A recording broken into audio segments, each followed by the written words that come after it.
அம்மா எல்லாருக்கும் வணக்கம். இப்போ வந்து திருச்சி பக்கத்தில் துவாக்குடிக்கு அருகில் வாழவந்தாங்கோட்டைன்னு ஒரு ஊர். அந்த ஊரில் வந்து 4 பிள்ளை ஒரு வீட்டில் வளர்த்துருக்காங்க. இந்த டாக் இந்த ஜீவனை வளர்த்துருக்காங்க. அவங்க வளர்த்துக்கிட்டு இருக்கும் போது டெய்லியும் பிரச்சனை வரும் போல இருக்கு. டெய்லியும் பிரச்சனை வரவோ இவங்க சமாதானப்படுத்தியே பண்ணிட்டு வீட்டிலேயே வச்சுருந்துருக்குறாங்க. அது இவ்வளோக்கு அந்த ஏரியாவில் காடு தான் இருக்கு. நைட்டு தசம் வச்சு காலையில் இறந்துருச்சு. எல்லாமே 4மே இறந்துருச்சு. 4 துடிக்க இறந்துருக்கு. இது என்ன முறை? இது என்ன சாத்தியம்? இது என்ன கடவுள் எதை நோக்கி கடவுள் இதை செயல்படுத்துறாரு? இல்ல அந்த நாடு எதை நோக்கி போயிட்டு இருக்கு? ஏமா உங்களுக்கு அவ்வளவு துரோகம்? அந்த டாக்டர் அவ்வளவு விஷயம் என்னமா இருக்கு? அது முகத்தை பார்த்தாலும் அவங்களுக்கு அவங்க விஷ வச்சுட்டு எப்படிமா அதை பார்த்துக்கிட்டு இருந்தாங்க? இந்த திங்கி பார்த்துக்கிட்டு தானே இருந்திருப்பாங்க. சோறும் இந்த விஷ வச்ச சோறும் பக்கத்திலே இருந்திருக்கு. பிள்ளைங்களும் செத்து கிடந்திருக்காங்க. அது என்ன சொல்றதுன்னே தெரியல. அப்ப இப்ப அது செத்து கிடக்கும் போதே இன்னொன்னு துடிச்சுக்கிட்டு இருக்குது.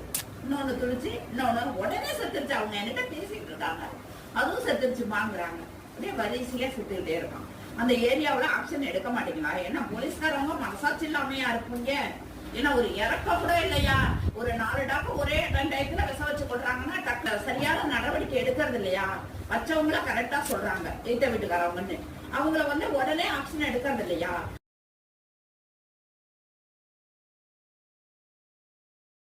பாருங்கம்மா, இந்த 3 நாயுமே எங்கள் வீட்டில் இத்தனை வருஷமாக காவு காக்குது. நைட்டு 1 மணி வரைக்கும்லாம் முழிச்சு தான் இருந்துச்சுங்க. எங்களோடயே தான் இருக்கும். 3 மணிக்கு எங்கள் அப்பா ஊருக்கு போனவர் வாசலுக்கு வந்து பார்க்குறாரு. அந்த நாய் செத்து கிடந்துச்சுங்க முதல்ல. அதை பார்க்கவுமே நாங்கள் மற்ற 2ஐயும் நாங்கள் தேடி காடாக அலைஞ்சோம். எங்கள் வீட்டுக்கு பின்னாடி முள் கருவை காடுங்க பாருங்கள். இந்த பாருங்கள், இதான் எங்கள் வீடு. கருவை காடு இருந்துச்சுங்க. இங்கே பாருங்கள் இன்னொரு நாயும் அதே மாதிரி இருக்குது. துடிச்சிட்டு கிடக்கு. இங்கே பாருங்கள் இந்த பாருங்கள் துடிச்சிக்கிட்டு இருக்கு. யாரோ ஏதோ பண்ணிட்டாங்க. இங்கே பாருங்கள், மோஷன்லாம் இப்படி போகுது. கடவுளே.